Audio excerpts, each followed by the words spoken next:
بسم اللہ الرحمن الرحیم۔ السلام علیکم ورحمۃ اللہ وبرکاتہ۔ جنابت کیا ہے؟ جنابت میں سو جانا کیسا ہے؟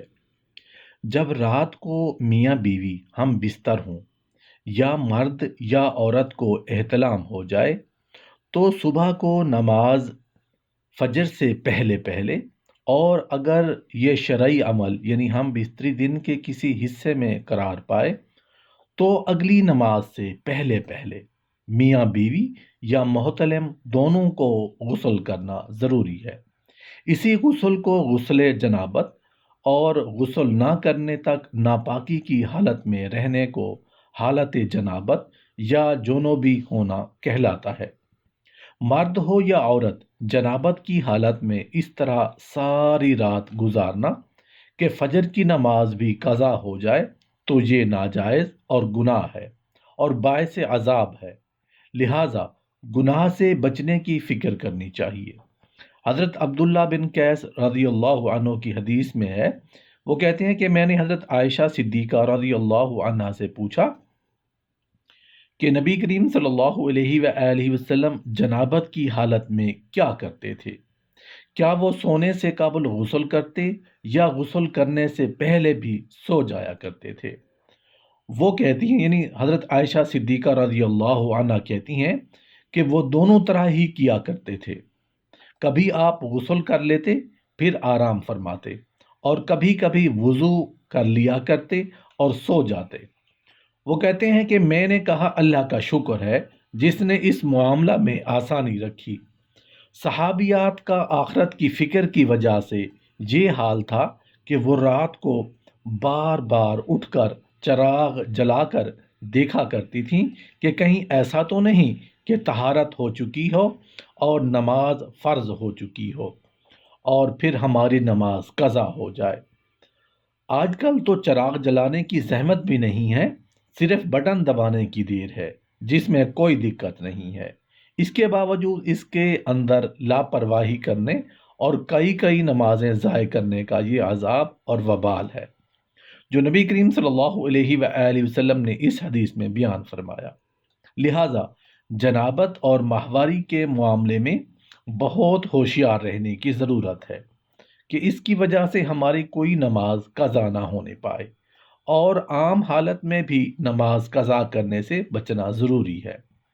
جب مرد اور عورت پر غسل فرض ہو جائے تو افضل یہ ہے کہ اسی وقت غسل کر لیں، اور اگر اس وقت غسل نہ کر سکیں تو کم از کم استنجا کر کے وضو کر لیں اور ہاتھ دھو کر سو جائیں، اور اگر اتنا بھی نہ کر سکیں تو پھر آخری درجہ یہ ہے کہ صبح صادق ہونے پر جماعت میں اتنی دیر پہلے غسل کر لیں کہ اگر مرد ہے تو اس کی نماز فجر با جماعت ادا ہو جائے، اگر عورت ہے تو غسل سے فراغت کے بعد طلوع آفتاب سے پہلے نماز فجر ادا کر لے۔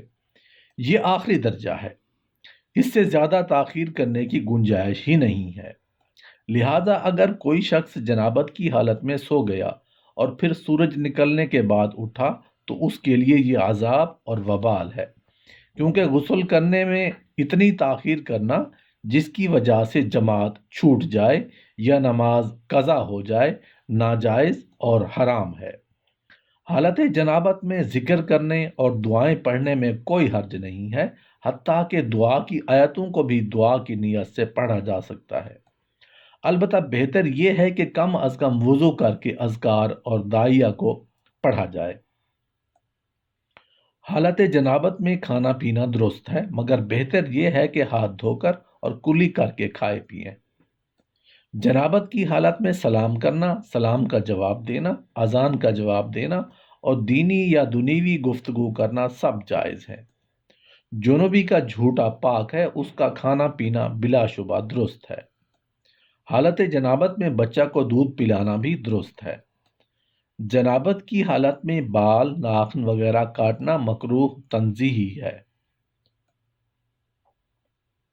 جنوبی شخص کا آذان دینا مکروہ تحریمی ہے کہ اس کی آذان کا اعادہ کیا جائے۔ حالت جنابت میں قرآن کریم کی کسی آیت کا ترجمہ چھونا بھی مکروہ ہے، خواہ ترجمہ کسی بھی زبان میں ہو۔ جنابت کی حالت میں کتب فقہ وغیرہ کو ہاتھ لگانا خلاف اولا ہے، اور ان کتابوں میں جس جگہ قرآنی آیت لکھی ہو اس جگہ ہاتھ رکھنا بالکل بھی جائز نہیں ہے۔ اگر کسی پیتل وغیرہ کی پلیٹ یا گلے میں پہنے جانے والے لاکٹ وغیرہ پر قرآن کریم کی پوری آیت لکھی ہوئی ہو تو آیت کی جگہ چھوڑ کر کنارے سے اس کو پکڑنا جنوبی کے لیے جائز ہے، مگر اس کا آیت والا حصہ بدن کے کسی بھی حصے سے مس کرنا درست نہیں ہے۔ حالت جنابت میں قرآن کریم کو ٹائپ کرنا یا کمپوزنگ کرنا مکروہ ہے، اور جس کاغذ پر آیت ٹائپ ہو کر نکلے اسے ہاتھ نہ لگائے، نیز زبانی بھی نہ پڑھے، اور قرآن کی عظمت کا تقاضا یہی ہے کہ کامل طہارت کے بعد ہی قرآن کریم ٹائپ کیا جائے۔ طہارت کے بغیر بدن پر پہنے ہوئے کپڑے کسی کپڑے کے واسطے سے قرآن کریم کو مس کرنا درست نہیں۔ اگر ضرورت ہو تو الگ کپڑے یا رومال کے ذریعے اسے پکڑا جائے۔ بے وضو شخص کے لیے قرآن کریم کے اوراق کسی لکڑی یا قلم وغیرہ کے ذریعے پلٹنا جائز ہے۔ جب لذت اور شہوت کے ساتھ پانی اچھل کر نکلے، چاہے وہ کوئی بھی صورت ہو، جس طرح وظیفہ زوجیت کے وقت نکلتا ہے، تو یہ جنابت کی حالت ہے، لہٰذا غسل کرنا واجب ہو گیا۔